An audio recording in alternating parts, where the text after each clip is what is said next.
पहुंची हमारी जयपुर ग्रेटर की महापौर सौम्या जी और उनके साथ ही हमारी जिला प्रमुख श्री रमाजी चोपड़ा जी,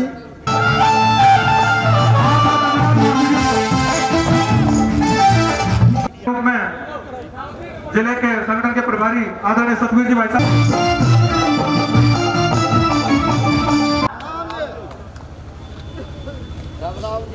वैसे जिला प्रमुख साहब ने मेरे लिए कुछ छोड़ा नहीं बोलने के लिए, और कोटपुतली के अंदर पहली बार मैंने इतनी बड़ी जनसभा देखी है, और अभी चुनाव में तो 1 साल बाकी है और इतनी बड़ी जनसभा, तो समझ में आ रहा है कोटपुतली का इस बार मूड जो है वो पूरा समझ में आ रहा है अच्छी तरीके से। तो बिना समय को बर्बाद किए हुए और परिचय सबका हमारी जिला प्रमुख मेरी बहन ने करवा दिया सबका, तो आप सभी को नमस्कार करते हुए नमस्तु सभा सभाए, पीछे तक सभी को नमस्तु सभा सभाए, सर्वस्य स्वागतम, सर्वस्य हार्दिक अभिनंदनम। जिस 2023 का इंतजार ना केवल हम सब पूरी राजस्थान की जनता कर रही थी कि अब 2023 आने दो, ये 4 साल बहुत हो चुके हैं, एक एक दिन बर्दाश्त से बाहर हो गया।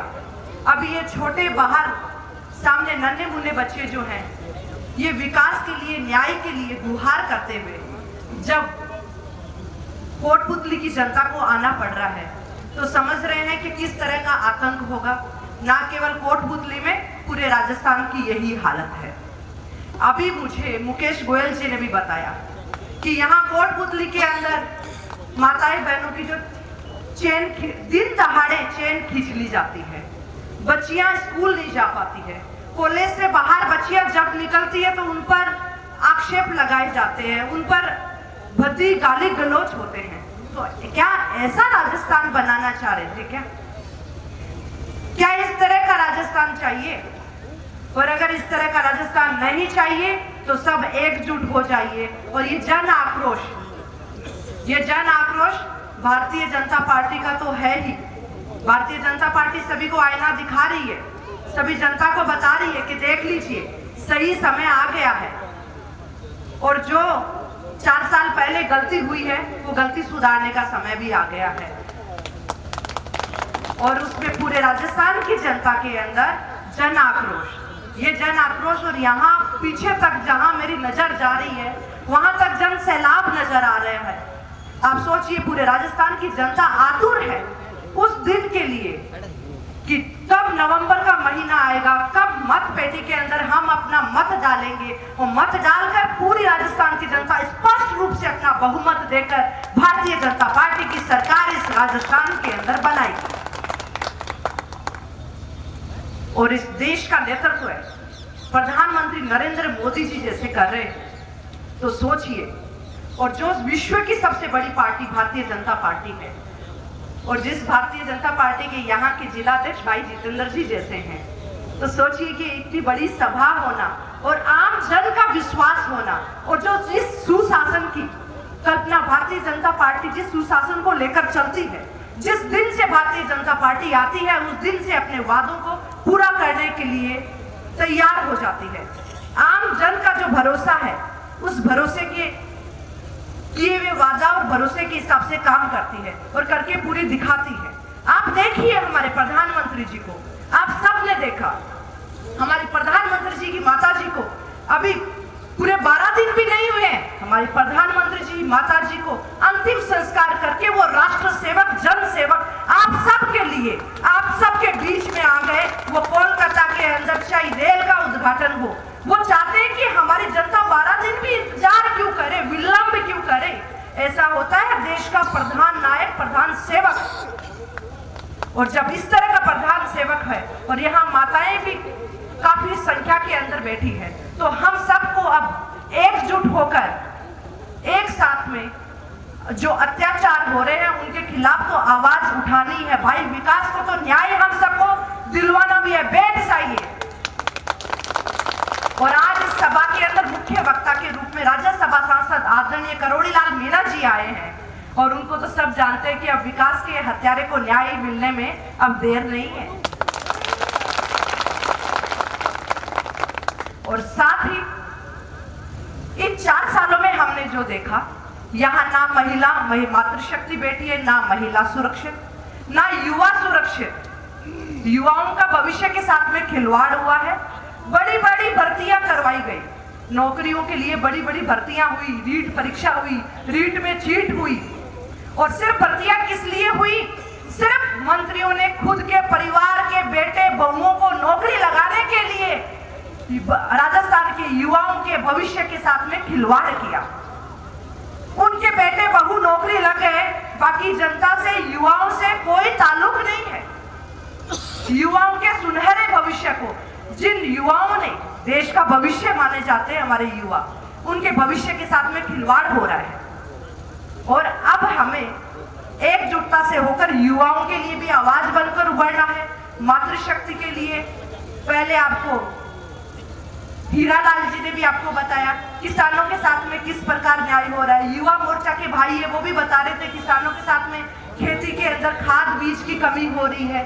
तो आइए, ये सही समय है और एक साथ में जुट जाइए। और सबसे बड़ी हास्यास्पद बात मुझे ये लगती है, हंसी की बात, कांग्रेस पार्टी की राष्ट्रीय महासचिव बोलती है लड़की हूँ, लड़ सकती हूँ।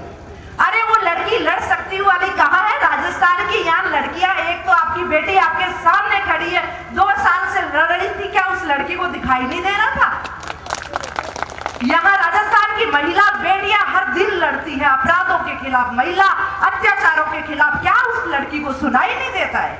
तो आज आप आवाज देकर भारत माता के उद्घोष के साथ में उस लड़की को भी दिल्ली बैठी हुई को सुना दीजिए कि लड़कियों लड़ सकती हूँ की जरूरी नहीं है। ये वीरांगनाओं का देश है, ये राजस्थान मातृशक्ति प्रधान देश है। और यहाँ के महिला पुरुष जो है वो अपना दम रख सकते हैं, अपनी लड़ाई खुद लड़ सकते हैं। हमें नारों की जरूरत नहीं है, हम विकास पे काम करते हैं। और हम, हमारा भारतीय जनता पार्टी की सरकार आते ही हम, हमारा सबका जो कार्य है, सबकी सुरक्षा है, सुशासन व्याप्त करना है राजस्थान में, वो हम स्वयं कर लेंगे। और एक आप जिला प्रमुख साहब ने भी सारी योजनाओं के बारे में बता दिया, 1-2 योजनाओं का उल्लेख कर लेती हूँ।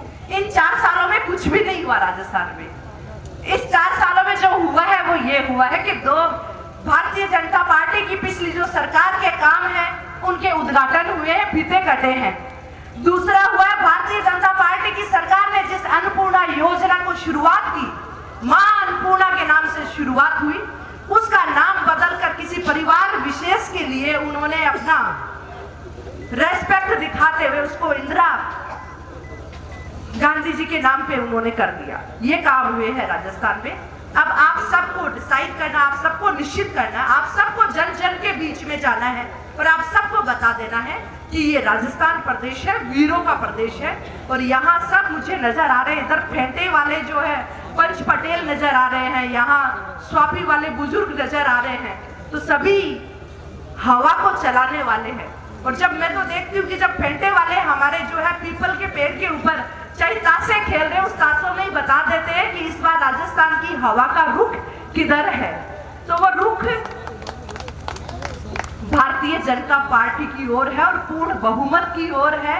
और मुझे लगता है कि वो जो अभी किसी के मंत्री का भी बयान सुना था कि एक फॉर्च्यूनर में भी बैठ के चले जाएंगे पूरे, मुझे लगता है फॉर्च्यूनर भी की भी जरूरत नहीं है, रिक्शे की जरूरत पड़ जाएगी।